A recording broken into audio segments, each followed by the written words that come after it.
Okay, so yesterday we finished discussing chapter 6 of Masechet Shabbat. We've already done chapter 7, because that's the chapter where the Mishna says the important rule about observing Shabbat, that if one forgot that it's Shabbat or something is forbidden, what is his liability, and then the list of the 39 Melachot. From that, in chapter 7, they move to another general rule that doesn't seem as important as the first one, which has to do with the laws of carrying from one property to another. And they say, Kol HaKasher le'atzni'u masni'im kamo ve'otzi'o b'Shabbat hayav alav hatat. That when we speak about carrying, they were always looking for measurements. How much? How many? So they wanted to know, how much would you carry into the public property to be considered a transgression? So they said, for each object or product, it depends on what is your purpose. So, for example, amotzi teven, to give you an example, amotzi teven, kimlo fi fara. If what you carry out is hay is cow's food, right? They would feed the cows with that. So enough to fill the mouth of the cow. If you take a camel's food, then enough to feed, to fill the camel's mouth, etc. Of course, this becomes very complicated because to each it's a different measurement. And also, they talk later about liquids, and you ask the question: how can you carry liquids without carrying a vessel? So anyway, if it's a transgression, it's a transgression by carrying the vessel. But I'm not going to get into all that. There are many, many details here in 3 chapters. They speak about first foods for animals, then about liquids like wine, milk, honey, water, then about raw materials that people use to weave baskets or to do other things like ropes, reed, paper, parchment, leather, etc. So they say, dio, even ink. How much ink would you carry out to the public property to be liable for? They say, kedei lichtov shte otiyot, enough to write 2 letters. But the question is again, how can you carry ink without carrying the quill or the container? Or the container? Then they speak about other elements usually used for construction, like glue, tar, sulfur, wax, etc. This chapter 8, ends with an interesting discussion. חרס כדי ליתן בין פצים לחברו, דברי רבי יהודה, רבי מאיר אומר כדי לחטות בו את האור, רבי יוסי אומר כדי לקבל בו רביעית. This is one of the, when I explain the Hebrew, you'll see that this is one of the examples of the Mishnah being more of the original mindset of giving measurements and quantities, but not in an accurate manner. To be accurate, the whole thing, when this whole chapter that says enough to feed a camel, enough to feed a cow, you could also have a big camel, a small camel, right? Or when they speak about firewood, enough wood that you could, when you burn it, you could fry a small egg in a pan. That's not accurate measures. That's approximate. And originally the Mishnah was like that. Approximately this and that. That's why the rabbis also use all the sharim when they say how much matzah you have to eat. They didn't say 2 grams or 2 ounces. They had such measurements in their times. They were called sela or other measurements, but they said kezait, size of an olive. It's approximate. So those 3 rabbis speak about the size of a shard, like a piece of clay. And in their time, when a jar broke, a jar of clay broke, you didn't throw the shards away. You kept it because you could use it. They were very aware, thrifty. Right? They needed, it's not. Once clay is broken, you cannot reuse it. You cannot melt it, unlike glass or other things or metal.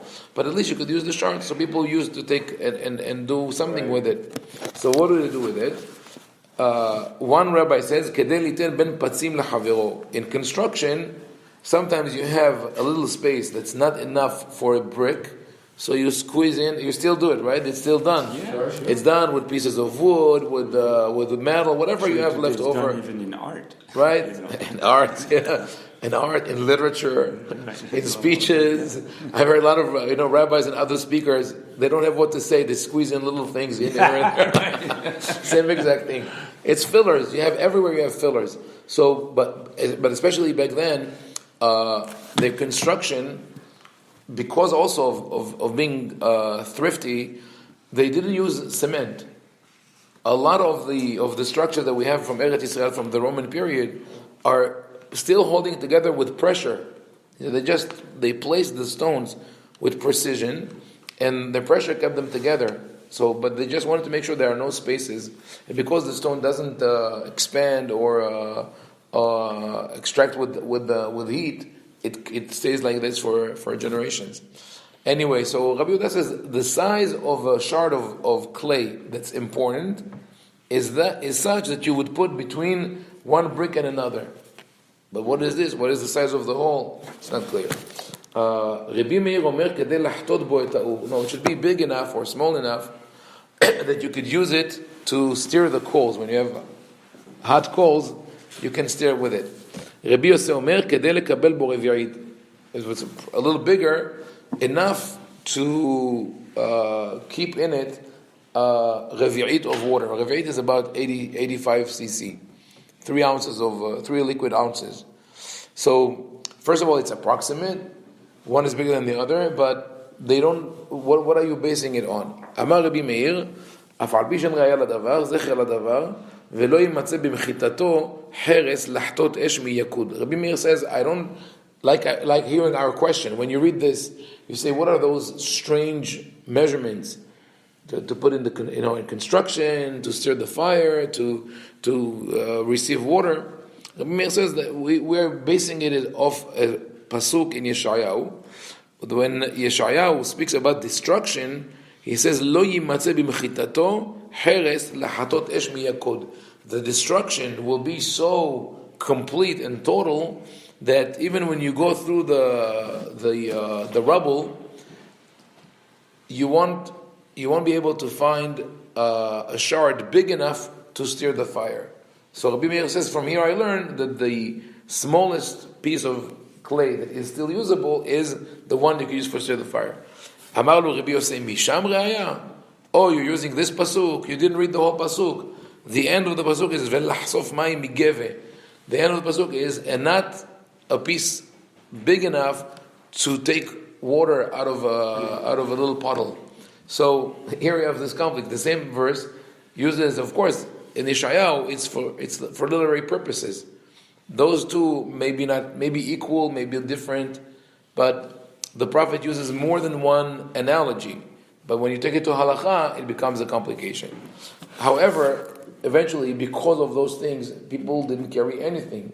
No matter what size, no matter what importance, they tried to avoid everything. That's Perek Het. In Perek Tet, chapter 9, the Mishnah continues sort of like segues from Masechet Shabbat to completely different issues. And that is very typical of the Mishnah. It's typical of the Mishnah because the Mishnah was used to be memorized and recited orally. So a lot of the things were connected by association. So if you have a discussion which is similar to another discussion, even though it's not about your topic, you'll go there. This way it's like a chain reaction. So from that discussion started with how big is the clay that you carry on Shabbat, but they base it on some kind of an obscure verse. They deal with other halachot, such as how do we know that if you even carry a piece of idolatry, you become impure? From this pasuk in the same chapter in Isaiah. How do we know that a ship is always pure, meaning it cannot contract impurity? From a pasuk in Mishlei, derech onia belev yam, that like a ship in the sea. How do we know a certain law about kilaim, about planting seeds of different brands together? From a pasuk in Mishlei. and so on. Something that has to do with the laws of impurity of Nida. The one law that has to do with washing the Milah after the circumcision, that you wash the Brit Milah on the third day, even if it's a Shabbat with hot water. They bring a pasuk. How do we know that you tie a red thread between the horns of the scapegoat on Yom Kippur? Again, a pasuk. Minayin lesicha kshik eshtiyah b'Yom Kippurim. How do we know that applying oils on Yom Kippur is like drinking? All these 8 or 9 halachot are all related to each other by the fact that they rely on verses of the Tanakh, not of the Torah, but Nevi'im, prophets, and Ketuvim, scriptures, to sort of express the halacha, but it's not re'ayah, it's zecher, meaning the halacha is established, it's sort of tradition, and this is just a support, but we don't start from the pasuk and write with the halacha. The last But the halacha is related to what the rabbis decide, but the discussion prior to that was, what are you chayav chatat? In other words, that's the technicality of the halacha. Right. So with regards to chayav chatat, that's the limit. Yes. But obviously the whole discussion goes around like very, very fine details, which on a day-to-day basis,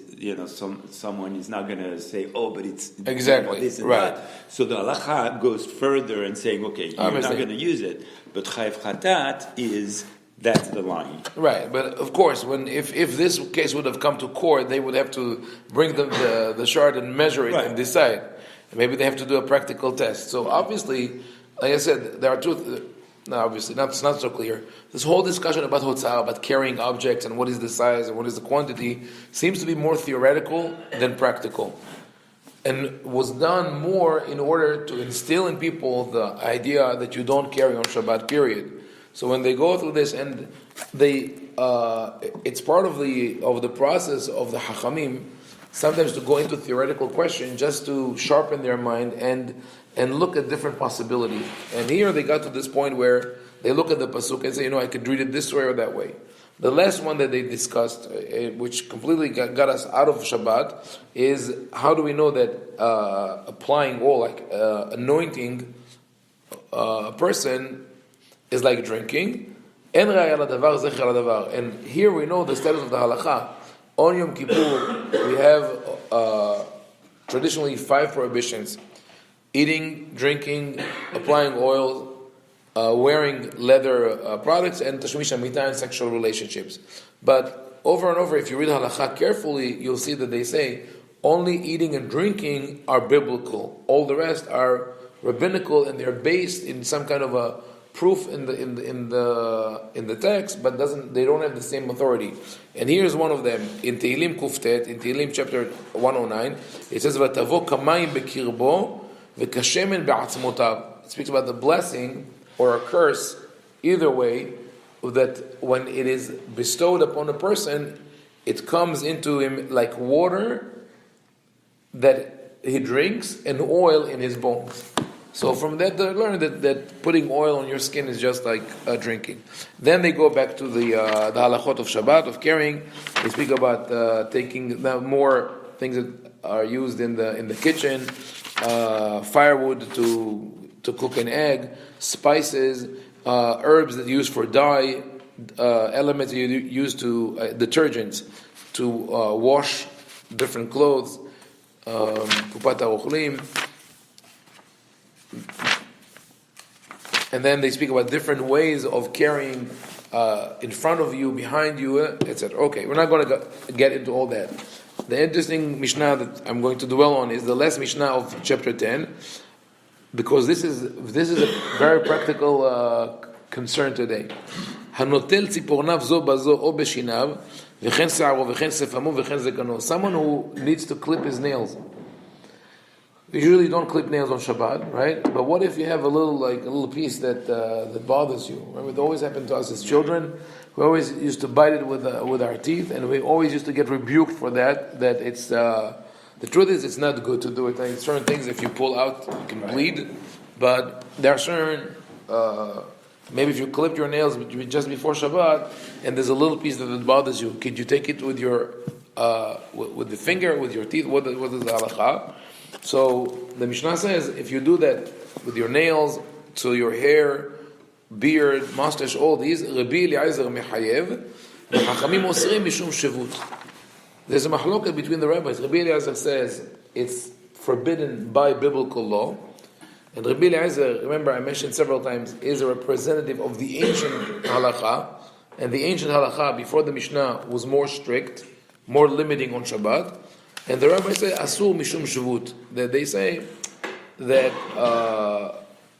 don't do it because if you do it this way, you'll end up doing it with scissors. And that would be closer to a biblical prohibition because like sharing wool from an animal. They also say this: agodelet v'akohelet v'apokeset. A woman who braids her hair or applies mascara. The word kohl. By the way, the word alcohol. That alcohol in English came from the word alcohol in Arabic. Yeah, that's the name. What's the relation though? Blue or black. No, but what does it mean? It means blue or black. Either way. It could be either. Yeah. Oh, I see. Yeah, it's a whole range. They didn't dwell on the color exactly, but yeah. So if a woman applies mascara, it's forbidden. V'chena pokeset. Pokeset is a word that people didn't understand what exactly it means. One commentator says, "Mehaleket se'ar shebe'emtza harosh mikan u'mikan etzel hatzdarayim." Just she combs her hair from one side to another. She does. I don't know how you call it in English. When you do a line in the middle. La reine. In English. Separation. What? Yeah. To part, that's it? The separation. In Hebrew, you have a nice word. It's called shvil ba'emtza, a path in the middle. And the academy came with a nice word, psoket, but nobody knows this word. So, but what would be the problem with that? Really? This is strange. Just to comb your hair to the side, what would be the problem? Some people, so they claim that it's godele to pokeset, braiding or combing your hair has to do with construction. Which is very strange. First of all, because the human body is not part of construction business. There's no even vessels that are not connected to the ground don't fall under the category of building. Meaning, let's say you built you stuck a door into an armoire or into a cabinet, right? It's not called construction. It could be some other problem, but not construction. Construction is only with something that is connected to the ground. So Hachamim say no, it's not forbidden biblically. And as we said before, this is probably one of the other halachot that the rabbis try to limit the way people groom themselves on Shabbat, especially women. But there are two other opinions of what this pokeset is. According to Rambam, Maimonides, he hanotenet se'ar ala tzeda'ayim v'hu mimin gdilat ha-se'ar. So pokeset is someone is adding hair to the side locks, maybe to add volume. And he says it's a way of braiding hair. The question that was raised against him in general with that, they said that those three actions are not organized correctly. You say braiding, then applying mascara, then something else with the hair. Should put the two actions that are related to hair together and then speak about mascara. Then a third explanation to this pokeset is that they used to put dough on their face and knead the dough into massage the face with dough and then remove it, and it would turn the skin red. It would give it a reddish hue. It is still done like a mask, right? The mask was. It's like exfoliating. Is that right? Is this that it absorbs the certain oils? Right, exactly. So they used to do it back then. The interesting thing is when you read about it in the Mishnah. No, it's like wow. First of all, that they did that. The other thing is that here we have a term in Hebrew mentioned in the Mishnah, and nobody knows what it means. I mean, the commentaries are very different from each other. One of them is just combing your hair. The other one has to do with the braiding. The third one is applying dough to your face to remove it. This is strange. In any case, all these, according to Rabbi Eliezer, are forbidden biblically, and according to the Hachamim, who disagree with him, says Hachamim Osrim Mishum Shevut, and it's only rabbinically forbidden, and the halacha is like them. However, we spoke about makeup previously when we spoke about the melacha of dyeing. Oh, we didn't get there yet, actually. No, we did. That coloring or dyeing in the definition of the Mishnah is dyeing wool, and that is when the molecules of the dye bind with the molecules of the fabric of the fiber, and that is permanent. And Rambam says clearly that if you paint something that can be washed away, it's not called painting. It's not called sovea. Similarly, putting makeup should not be forbidden. And indeed, Rambam doesn't say that putting makeup is called sovea, painting. It says it looks as if she does it. In practice, many observant women, you can say that they fall into three groups of what observant women do today. Many Orthodox women apply makeup on Shabbat, even though the halacha says don't do it. They feel like it doesn't make sense, and they sort of just go with that. Just like they say about Tashitin, they feel that it's unfair. Or some of them feel guilty. Some of them live in a cognitive dissonance. Other women don't leave the house on Shabbat. I got an email this week. I wrote about that, and I got an email from someone. She says that her aunt constantly asks her, "Tell me if you find someone who says you could wear makeup on Shabbat." He says she's been a prisoner at home for many, many years now because she doesn't feel comfortable leaving the house on Shabbat without makeup. And then there's a third group, smaller group, of women who, because they know that they cannot apply makeup on Shabbat, they put permanent makeup. Not really permanent, it stays for about 3 months. But the problem with this one is that in order to avoid some kind of a rabbinic prohibition, they end up wading into the territory of biblical prohibition, because permanent makeup is basically tattoo. So, I think it's more concerning that someone does not go out without makeup. Exactly. No, it's not that concerning. Not being able to go out because I think most people, it's putting makeup is not painting your face. Sometimes it's just a little touch that people need. Yeah. And you're right, not everybody feels that way. But if they feel that way, the Hachamim have to consider that their feelings.